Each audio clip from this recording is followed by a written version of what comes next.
Well, hello there, humans, bees, earthlings, whoever you are, wherever you are, whatever you're doing, and if you're lucky enough indeed to be doing it too. Welcome back to the channel. Today, I've got a couple of cracking games for you. One of them is a game I want to feature just because, you know what, I'm going to tell you what, these two games are not massive, and I get a lot of games in my inbox. They're not the biggest games I've ever seen, but they tickled my fancy. The first one, obviously, if you know me at all, you will know why. This is just an absolute Godzilla of a tank, despite its small size, its compact SUV feel, its fuel efficiency and tightness in the curves. The VK2801 is actually a powerhouse that belies its... Well, it doesn't look particularly imposing, but my goodness gracious me, has it got a lot going for it. The VK is one of those tanks that just tops out really well in so many different categories and dominates in one or two, which turns it into a tank that is a real handful in all kinds of situations. And then the second video I'm going to show you is Team Trouble and his Amigo on Normandy. And it's a platoon game, and I just really liked some of the play that they had in that, which was, again, not super duper Unicum stuff, but absolutely impressive to me as just watching a standard good old World of Tanks Blitz game. Now, something you're going to note here with this wee little beastie, it's got a little bit of gun depression. It's got a little bit of upper plate armor. It's got light tank mobility and speed. And even though it has been touched by the Nerf bat just a bit, it's still an outrageously good vehicle. I got a lot of stick when this thing got nerfed just a bit. Like, it got nerfed a little bit after being what I think was just about one of the best tanks in the entire game forever. And it remains so. And now we're up to 2 on 5. And you're going to start seeing the VK2801 shine bright like a diamond. Shine bright like a diamond. I was about to start singing the lyrics to Shine Bright Like a Diamond. But you know what? I don't think I'm going to. I think I'm going to stop. And that was a bad place for that 3001D to stop. And Dev98, I don't know how you meant to pronounce it, but he does very, very well there by clearing it. And we're down to 2 on 4. Looking pretty freaking solid. Dev D98. And there's a lot of low hit point tanks out there who need to be cleaned up a little bit. And he's doing very, very well running the edges of this map, using gun depression in just a tick to get an overlook. And he's got that light tank camo. Now, for those of you who are new to the game, God bless you, because it's a great game. You should be playing it. Light tank camo is where you have the same camouflage on the move as you do when you're completely stationary. Lovely bit of RNG there. And then a fair play turnaround of complete bouncy McBouncerson.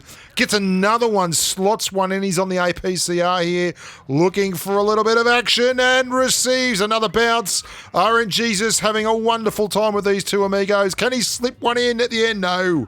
Bounce, I say. And that was really unfortunate, because that would have been a completely important knock out, and now it's trouble. 2 on 2, but look how many hit points are on the red amigos. They're coming hot, heavy, hard, and fast across the top of Decap. Nice little drive-by, but again, another bounce. Now, this is a tier 6 light tank. Now, light tanks are not renowned for having amazing penetration, but the VK2801 actually has plenty. What it does have, though, is a wonderful mobility profile. And it's not just because it can go quick in a straight line. The VK's got this weird thing where its speed is just the right amount for it to both go very, very quick in a straight line and not slide out going around corners like an LTTB or a 54 lightweight or one of those Russian numbers. It's got that typically German chassis where it can suck in the curves and just get some downforce, pull some G's, and absolutely rip around. But that's not necessary here. Nice play here, though, by the Dev. Look at him angling that upper plate and just keeping the house between him and the last bit of Soviet style on the left. Unfortunate that that one didn't get a high roll, but then gets the reward of a buttocks bounce. Lovely work, a bit of pie eating on the buttocks, and now he's happy to hit point trade. He's done a good job conserving the whole way through, and just overall, a very stylish drive in a very stylish little tank. The Dankeschön from Dev98 from the D clan. Give us the D, Dev D. And 2,769 of the damages. Now, not a Kolobanovsky or anything like that. Nothing so extravagant, but certainly a game well played in a tank that was conducive to a game well played. Now, the next ticket up on the chocolate wheel is our platoon amigos.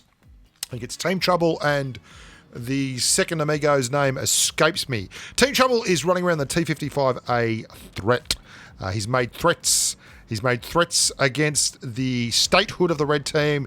He wants a little bit of action at the top here as the plane comes crashing through into the cap circle. Trouble is looking for... Oh, hello, he's found it.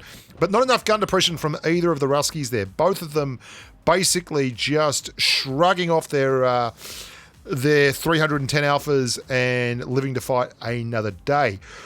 Not sure if this is the most wonderful place to be, but it is a nicely balanced division of labour here, as we have Team Trouble in the Russian low-slung Russian medium, and his amigo in the Molschen, in the big Tier 9 German heavy. When in doubt, describe it in another way, you idiot.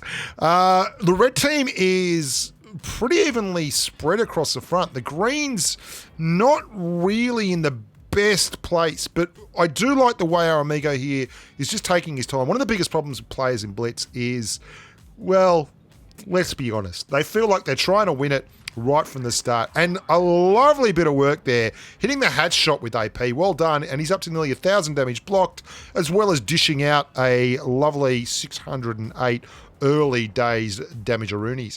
Now, pumping across the top as he goes just to the south side of the cap circle, looking to hook up with his amigo, his bosom buddy in the Molschen there with the Clan Wars camo, and pumping and thumping as he flies high, trying to get a little bit of a flank look at that bat chat. And he's going to rotate all the way around here, holding off there on what could have been a very ill-advised shot into an E75 that was unlikely to get the pens, and starting to put some pressure on the spawn camping red grubs. Well, the red grubs, who are actually not spawn camping too hard down the bottom, they have absolutely pounded through the green lines down around the A cap circle there and are looking to make every post a winner as that E75 backs slowly away, trying to lure our amigo Team Trouble into a poor decision, but he's not having any of it. He's seen an opportunity at the back of the field there and is looking to embrace it. He likes venture capitalism. He's interested in putting some big numbers together, and he's on the pump now, but stops. Well stopped. What a man. What a controlled human being. What a bit of controlled aggression we have seen there displayed for all. Oh, look, that's a bad place to be. His amigo has put a big thumping wad of German AP into the back of that Rusky TD, and as they come streaming over the top looking for the easy cleanup at the end, they're faced with some tenacious defense courtesy of the dynamic duo here. Now, this is what I really loved about this game. Trouble's in a Russian medium. It's good, it can bounce, but it's not the heavy tank that you can see up there. And what they're going to do is basically parlay the armor and the hit point pool of that absolutely monstrous Tier 9 German disaster area into a wonderful last stand against 5 tanks. Now, Team Trouble is the sting in the tail. He's at the back here, not really overexerting himself. He's just making sure that they don't get easy flank shots on his amigo, who is side-scraping down the bottom, and the rest of the guys who have rotated through. Oh, lovely clearing shot, waiting to take out the Sent 7-on-1 there instead of the IS-2SH, who was nowhere near the danger man. And here comes the Bat Chatteroony. Oh, buddy, not such a great idea here. Get a cop one. Yes, 1, 2, 3, boom, boom, boom. Let's go back to my room. As the pump is on now, that AMX 5100 has completed his service at the top of the hill and is in fact on a full reload, and he's going to go flying past the Moisture here. I think he might have one left in the clip. Team Trouble needs to clear a tank, gets one into the back, but a very, very unlucky roll there. Tips Dragon is in licorice all sorts up the top, but Trouble is okay. Cool, calm, and collected. Tips Dragon. There goes the AMX 5100. Finally gets that reload in. And this has been a pretty solid drive from the boys here. Just really skirting around the edges of the map. Nothing huge, but making sure that they work together. And this is what I love about Blitz when it works well. Even if you are not two super unicums, if you play together and stick together and work as a team, you can really overcome some huge odds. Good game, buddy says. Really nice stuff. Only 2,400, but 7 kills, a platoon RAS. Really great job all around. Very enjoyable. Great drive by the big boy there in the Mouse Junior, the Mouse Light. Look after yourselves, boys and girls. Thanks so much for watching the channel. Continuing to subscribe. There's going to be a lot of videos dropping over the holidays. I am currently in the process of just churning out some videos so that while I'm away, the mice will play and will actually have a fairly regular drop rate rather than the sparse desert and deluge that's been going on for the past month or so as I struggle to keep up with the commitments of a couple of contracts. Look after yourselves, boys and girls. Love your work, and as always, stay safe on the battlefield. Bye for now.